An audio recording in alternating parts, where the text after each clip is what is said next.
hopefully going forwards on the channel I'll be able to do a few more road trips in the XKR, and also do some car events and car shows. I only managed to do one last year, but that was a lot of fun.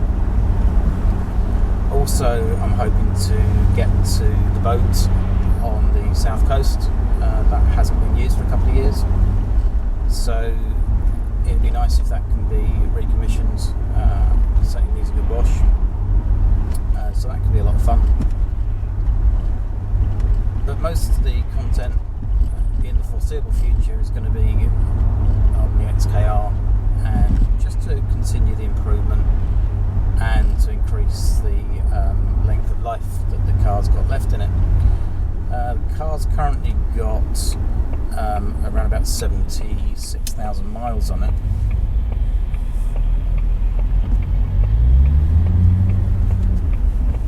Which isn't too high, but there are some components that have either worn or are going to be wearing quite soon, and there's some minor rust that needs to be brought under control.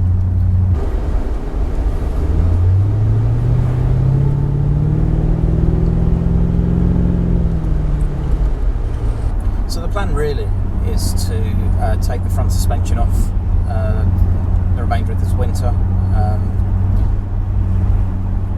Obviously that's going to involve taking the wheel liners out, and I can then have a look to see how much corrosion is there and deal with any corrosion that needs to be dealt with. All the suspension components, I'd like to take them off, refurbish them, rub them down and respray them, or maybe even powder coat them. The suspension bushes I'm going to change.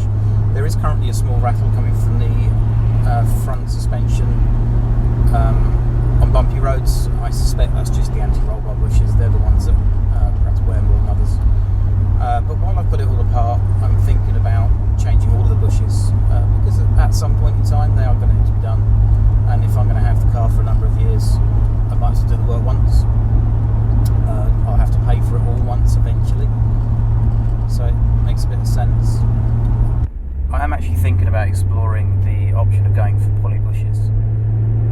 I have found a company that will supply Polybushes that are softer than most. They say they're as compliant as the original rubber bushes, so I think that's possibly the route I'll go, and hopefully it's not going to make the suspension too crashy or too firm, which a lot of Polybushes tend to do. The car does need some new rubber. The tyres, although there's nothing wrong with them, they are all economy tyres. I don't know how old they are. I've not got any receipts to say when they were changed. Also, the car sat around for I think a number of years. I think in the last 10 years before I owned it, it had only done 10,000 miles. So there was a lot of sitting around, and I think that the tyres perhaps aren't as round as they used to be. I do get a little bit of a shake on the steering around about 60 to 70 mile an hour. It's not the wheel balancing. I've had them balanced, so that's something I want to be doing quite soon. While the tyres are changed, I want to take the opportunity of getting the alloys refurbished, because there's some corrosion that's starting to show underneath the paint. So that will just give a little bit longer life and make everything a lot more tidy.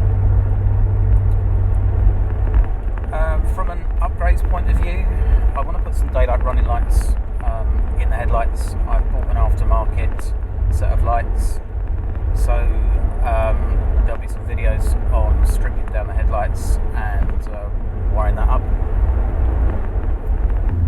Also, while the headlights are out, I'm going to explore whether there's any other options of getting different headlight bulbs. They got HIDs fitted currently, which are great, but the light that comes out of it is a very yellow light, and I'd like to, just one of the few things I'd like to modernise on the car, and maybe get an HID bulb that is slightly whiter. I don't want to go too white because I think they look silly, but something that's maybe around the 5000K mark would be good. Also, I'll explore what other lights I can change from the incandescent bulbs to LED, partly because I've seen a lot of evidence on other people's cars where some of the bulb holders become burnt, so it's just something from a safety point of view that makes a bit of sense. I do think the LEDs look nicer. So I plan in future to do perhaps a video doing a review of this car and showing you around it, and also maybe another video explaining why I made the choice of buying an XKR. Certainly why I chose an XKR over an XK8, and also why I chose the XK8 model over many other cars that I've considered.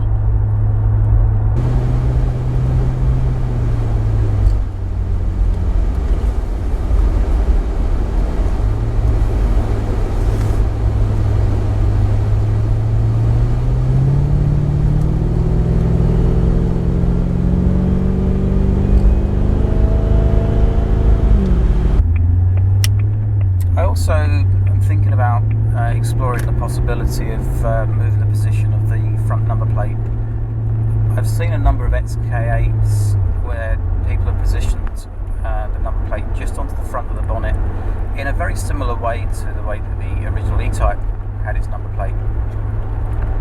And although I don't believe that's strictly legal, might be the right word, I think the law states it should be on a surface as vertical as possible. I don't believe that anyone's had any issues getting it through an MOT or being stopped by police, because it is still visible and it's not in a completely horizontal position either. At some point in future, I plan to take the rear axle off as well. There's no issues with that as far as I'm aware, but just like the front, I'd like to renew all of the bushes and bearings, etc., just really to give it a good life. If the car's done 76,000 miles now, at some point they are going to need to be done, so I'll take that off as one project and change everything just to relife everything and make it nice and fresh.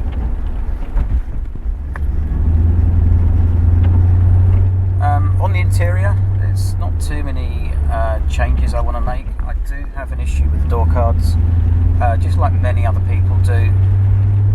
The little trees, I think they're called, that hold the door cards on. I hope you can hear me over this rain. Yeah, the little trees that hold the door cards on have broken, and the previous owner did a little modification by inserting a screw at the end of the door card, which does an okay job, but I'd like to get it back to standard. So I'm thinking about purchasing 2 second-hand door cards.